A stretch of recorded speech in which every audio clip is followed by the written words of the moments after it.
అంతకన్నా మాస్క్ 200 పడింది. పెట్టిన ఫస్ట్ అదొకటి రాదు. నువ్వు కొన్నావు కాబట్టి పోదాంపా.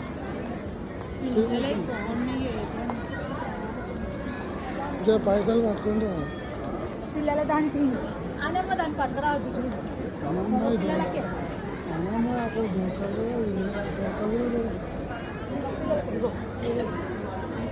20% తీసుకో. ఎంత అయితే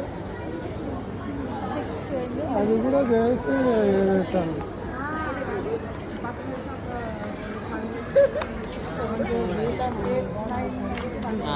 ఏ కొడుకుది తిన్నాను కొడుకు ఏమొద్దు మీరు పంపుగా నేను తీసుకోవాలి. ఇప్పుడు పైసలు లేవు మనకే మస్తున్నాయి.